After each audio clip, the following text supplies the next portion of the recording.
Coach, I'll start with this. What's the best thing you did during some downtime this offseason?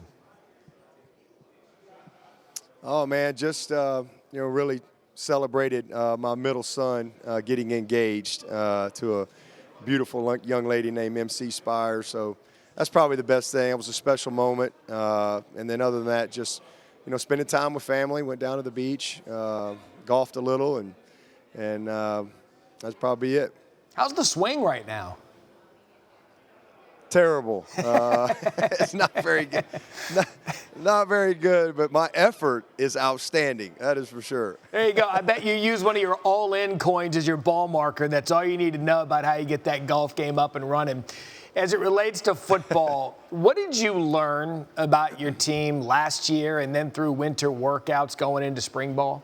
Adversity either grinds you up or shines you up, and it truly depends on what you're made of. And that team was sitting there 4-3 last year, and man, a lot of challenges, a lot of injuries, and we played our best football with our least personnel down the stretch and won 6 in a row and finished 10-3. And just really, really proud of that group. They showed the heart, they showed the foundation of our program, and just the belief that they had, and just their fight.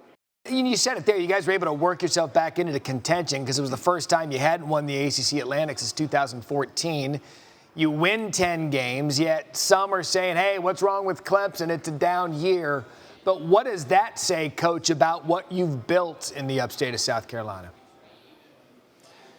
Well, I mean, it's not what I've built; it's what we've built. And it just is a reflection of what's been built at Clemson by a lot of people. A bunch of unbelievable young men that have come through our program, great coaches, great support from our administration. I love the fact that we have heightened expectations, but I also have perspective. When I got the job, we hadn't won 10 games in 20 years, so. To have 11 10-win seasons in a row, only us in Alabama.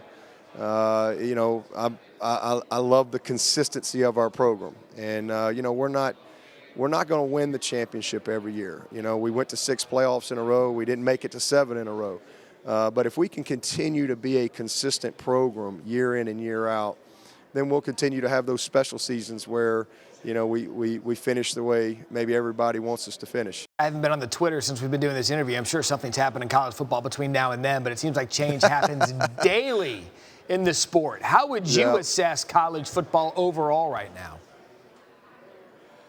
Chaotic. It's crazy. There's a lot going on. So, what you got to do is you got to focus on what you control. And, what I control is how we show up and play on Labor Day night against Georgia Tech, and that's what we focus on. But a lot to talk about. It's probably good to be in the media world right now because there's not a dull moment, that's for sure. Yeah, and we laugh about it sometimes because every day there's more news coming out.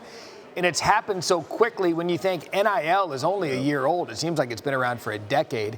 Does too much change too quickly risk damaging what's made this sport so great? I think there's always consequences, unintended consequences to any type of change. And I think, there's been a little bit of a perfect storm because you've had, between transfer portal and NIL and then you got expansion and alignment and a lot of things going on. It's become a little chaotic, but I think that's where, for the places that have the right people and have the right structure and organizational structure, infrastructure, culture, et cetera, you'll manage those things. It's crazy right now, but listen, college football has never been more popular, and 5 years from now we'll be talking about different things, and so you just got to embrace it and you move forward. Your commissioner Jim Phillips said something this morning during his press conference. I found it interesting, and I'm paraphrasing here. He said something to the effect of, "We can't get trapped into having 2 or 3 exclusive neighborhoods and gated communities. We still have to be this big public community." I mean, what are your thoughts on his analogy of where we believe this could be headed?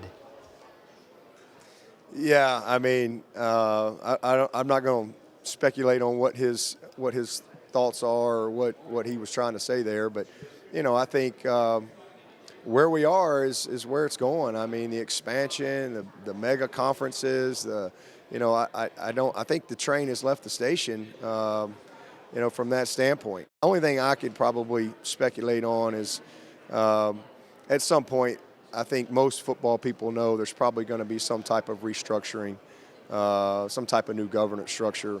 My focus, because it's not going to be decided by coaches, my focus is simply Clemson and getting ready to play Labor Day night. Yeah, and you've compiled, again, what looks to be another top 5 recruiting class in 2023. How much have you noticed the changing with the NIL maybe impacting recruiting and the conversations that need to have happened? Well, I mean, we all hear a lot of things, see some things and hear things, but I can only speak from my experience, and it really hasn't impacted anything here at Clemson. I mean, it's just a part. It's just another part that's been added to, what we're about and what our approach is. Now, I know that at some places you hear a lot of horror stories and things, but we really haven't had that at Clemson. And to be quite honest with you, the more chaotic it has been, the more appealing Clemson has become to the type of kids that we recruit. And that has proven to be the case as we've gone through this recruiting cycle. An unbelievable group of young men and their families, and just it's been fun. And who wouldn't? I mean, I've been to you guys' facilities. They're some of the best, if not the best, in all of college football. Easy sell, national championships, world-class facility. I mean, you got everything you need to succeed up there, and you've certainly done that as Clemson opens up in conference, by the way. Season opener, Georgia Tech, September 5th, right here on ESPN. Coach. Thanks for watching ESPN on YouTube. For live streaming sports and premium content, subscribe to ESPN+.